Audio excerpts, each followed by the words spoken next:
পরিবার পরিকল্পনা কেন আসলে গুরুত্বপূর্ণ এবং এটির সাথে নারীর ক্ষমতায়নের সম্পর্কটা কেমন? অনেক কথা বলতে হবে।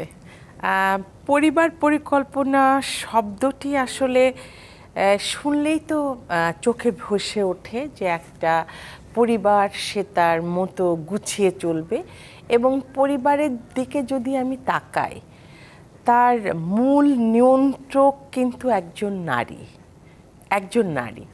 তো সেই নারীটি, আমরা যদি বলি যে তার ছোট্টবেলা থেকে তার বিয়ে হলো, সংসার, তার এডুকেশন, সে বড় হবে, সে জব করবে, অথবা তার মতো করে সে আর্থিক উপার্জন করবে, ঘর সংসার সামলাবে, তাহলে এই যে পরিকল্পনাগুলো সে করবে, সেই পরিকল্পনাগুলোই হচ্ছে আমাদের একটা পরিবারকে এগিয়ে নিয়ে যাবে, একটা নারীর জীবনকে কল্যাণকর করবে, আমাদের সমাজকেও নারীর অবদানকে আরও এগিয়ে নিয়ে যাবে। আসলে পরিবার পরিকল্পনা বলতে আমরা এমনি সচরাচর বুঝি কি জানেন, যে কিছু কন্ট্রাসেপশন, পিল, কন্ডোম, হ্যাঁ, একটু হচ্ছে স্থায়ী পদ্ধতি, দীর্ঘস্থায়ী পদ্ধতি। কিন্তু পরিবার পরিকল্পনা মানে বলতে কিন্তু আসলে তা না। এইটার সাথে আমাদের জীবন ব্যবস্থা, আমাকে যদি বলেন যে পরিবার পরিকল্পনা কি, আমি বলবো এইটা একটা নারী পুরুষের জীবন ব্যবস্থা, যেটা দিয়ে আমাদের নারীর জীবন এগিয়ে চলে, পুরুষ তার সাপোর্টিভ রোল পালন করবে।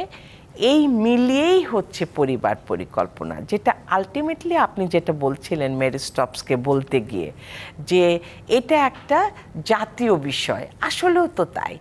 পরিবার তো একটা সমাজের একটা সবচাইতে আদিম এবং গুরুত্বপূর্ণ প্রতিষ্ঠান, এবং সেই প্রতিষ্ঠানের চালিকা শক্তি আমাদেরকে বলতেই হবে নারী। হ্যাঁ, সুতরাং এইটুকু কথা দিয়ে আমরা বলতে পারি যে পরিবার পরিকল্পনা কেন এত গুরুত্বপূর্ণ।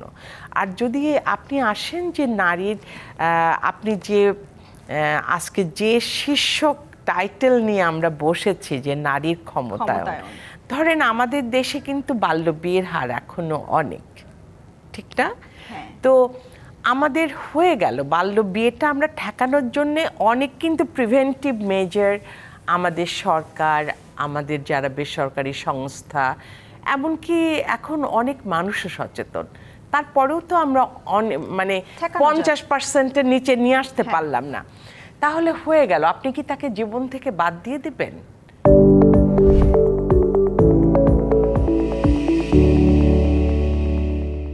তাহলে তাকে একটা আপনি গাইডলাইন দিবেন না, যাতে সে তার লেখাপড়া কন্টিনিউ করতে পারে, সে জবে যেতে পারে। তাহলে একটা ঝরে পড়া জীবনকে আমি আবার তুলে নিলাম। ঠিক একইভাবে আমি একটা মেয়ে, আমি লেখাপড়া শেষ করেছি, আমি বিয়ে করলাম, কিন্তু বিয়ের পর থেকেই সবাই বলছে বাচ্চা নাও বাচ্চা নাও, কিন্তু আমি চাই দুটো বছর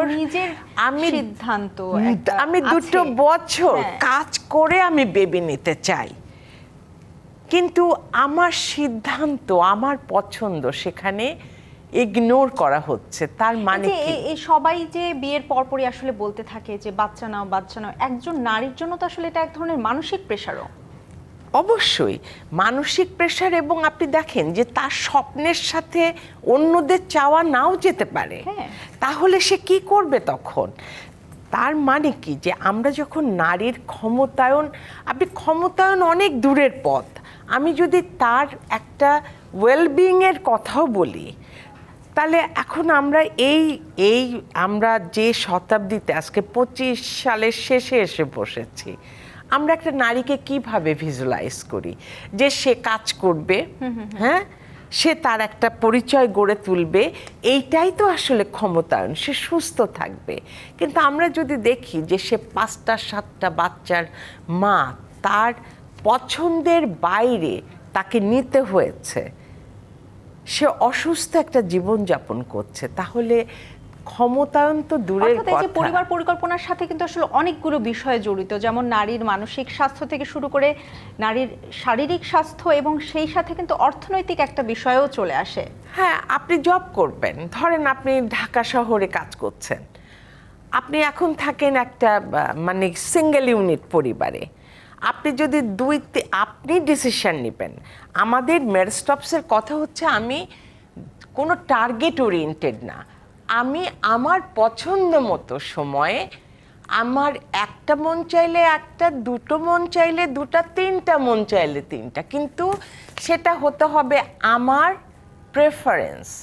আমি যদি আবার বলি যে এটা আমার চয়েস, যে আমি কখন মা হব, কখন মা হব না, আমি কত বছর দেরিতে মা হব, তাহলে এবং এই ডিসিশনটা একটা নারী যখন নিতে পারবে এবং তাকে যখন তার পরিবার সাপোর্ট করবে, তখনই কিন্তু সে একটা কি বলবো, একটা মানসিক ওয়েলবিং এর জায়গায় এই সে জায়গায় দাঁড়াবে। একটু আমি